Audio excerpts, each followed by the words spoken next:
All right, I've moved again. Okay, so we're going to finish up about adolescence. So I've got a little bit more in here about adolescence, just because there are some different needs that affect health care when you're dealing with adolescence. So this is adolescence is a difficult time. I'm sure you guys have figured that out. But eating disorders, drug and alcohol abuse, and suicide are really common during this period of time. So depression and other mood disorders are also really common. I think they've always been, these things have always been here. Eating disorders, drug and alcohol abuse, suicide, anxiety, depression, mood disorders, those have always been a part of adolescence. It's just whether or not they become pathological or not, okay? Now, a true eating disorder is definitely pathological. Drug and alcohol use in adolescence the person is setting themselves up to have a addiction, and then of course suicide. But suicidal thoughts. We'll talk a little bit more about that later. So anyway, but these are all things that come up during adolescence that you just need to be aware of if you're taking care of an adolescent patient.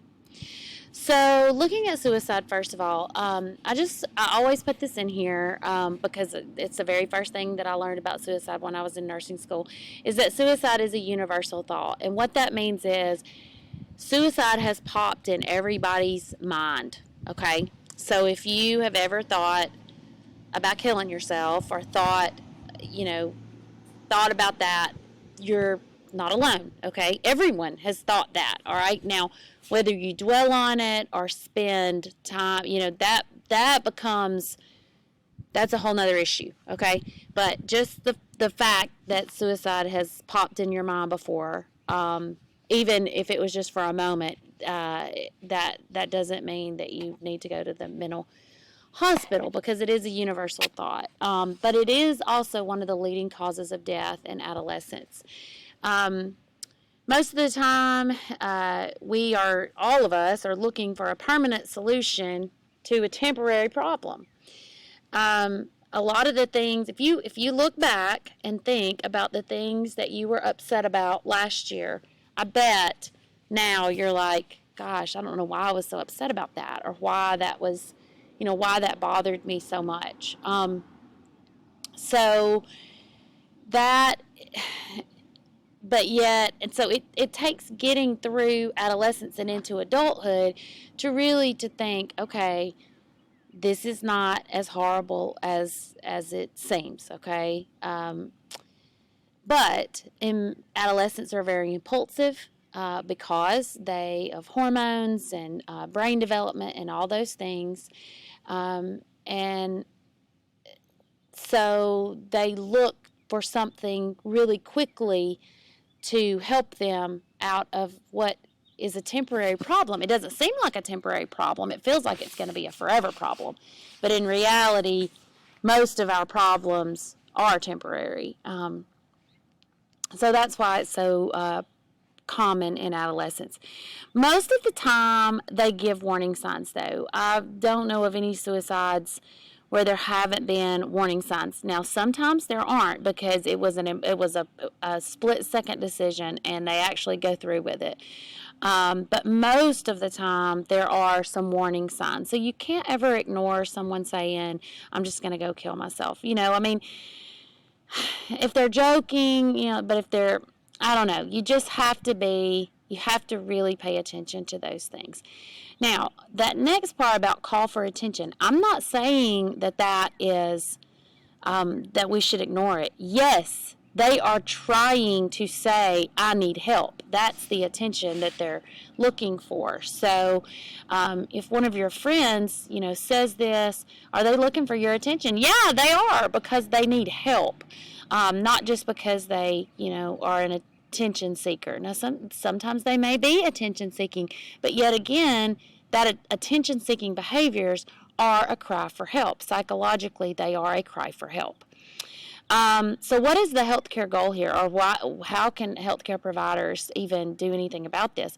Is really prevention of bringing awareness to mental health, bringing awareness. You all are going to you talk to lots of people. You have much more influence than you know. And, when we get back to some degree of normalcy in our lives and, you're back at church or you're back talking with your friends, you're talking about what you've learned in class or whatever, or as you get older and you have friends in different arenas, then you'll be talking about these things, and you can just raise awareness of preventing, because some people don't understand. They'll say, oh, they're just wanting attention. Well, yes, they are wanting attention, but it's because they need help. They need some attention. They need some medical, psychiatric, psychological attention. All right, so reasons for suicide in adolescence or depression. That almost all teenagers have a varying degree and ups and downs of depression throughout 12 through 20. Grief over loss or a love affair, so broke up with your boyfriend or girlfriend, can't see, maybe you really love them. Maybe there was a physical component to the relationship. Maybe the person lost their virginity to them. Something like that. That brings over a lot of grief and loss. And so they just don't see how they can get past that.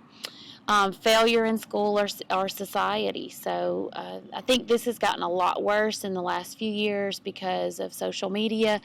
That, a lot of things are known about people that wouldn't be known if not for social media.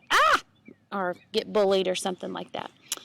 And then everybody's talking about it. Like, everybody knows about it. Not just, it feels like everybody on planet Earth, but it's really not. But it is a lot more people than it was when I was in high school. Inability to meet expectations. Influence of suicidal friends or parents. So a lot of times if someone's parent commits suicide, that puts that child or that adolescent at a much bigger risk of committing suicide.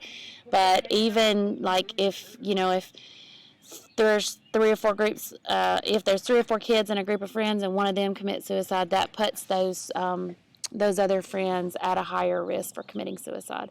And then just lack of self-esteem, just strictly just not feeling good about yourself. This comes back to the identity versus role confusion, just not feeling like you fit in. That's definitely a reason. So what increases a risk is a family history of suicide, major loss or disappointment, previous suicide attempts, or recent suicide of friends, families, or role models.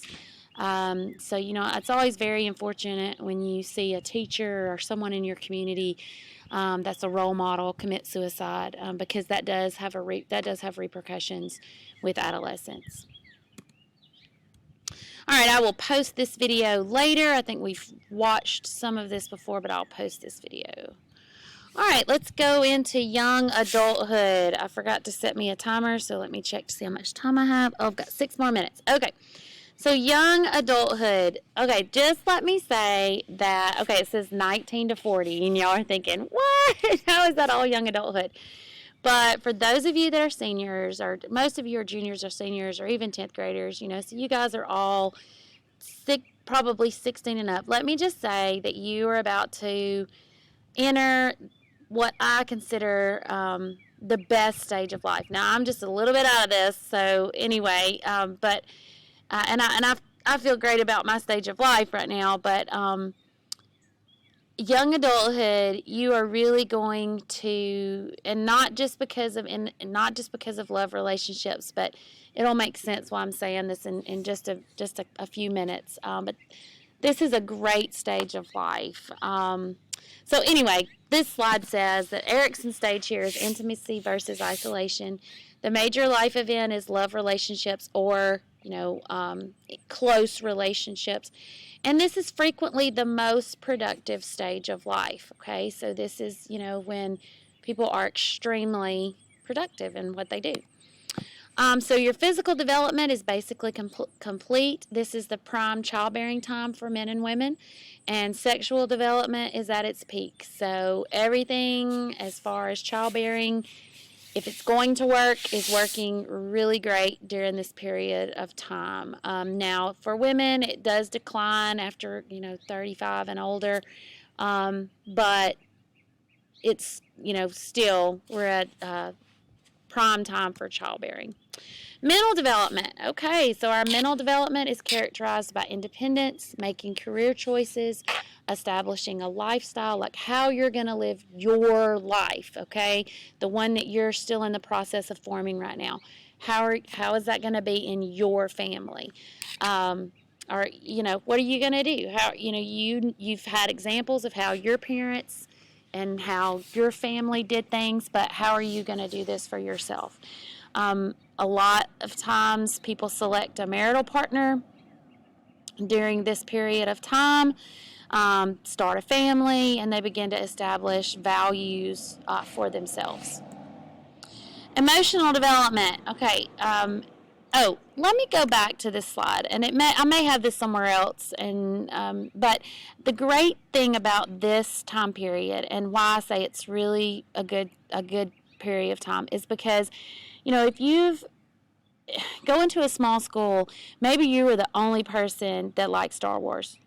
I just pulled that out of the air, but or liked art, or something like that. But see, during this period of time, this is when you will connect with people. It won't matter who goes to your high school, okay? It'll be you will connect with people in college and in clubs and in your workplace that like the same things as you, that are like you.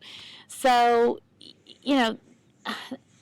being a nurse, even though nurses are very different in other areas of their personality, I have just a great connection with nurses and physicians and anybody in the medical field that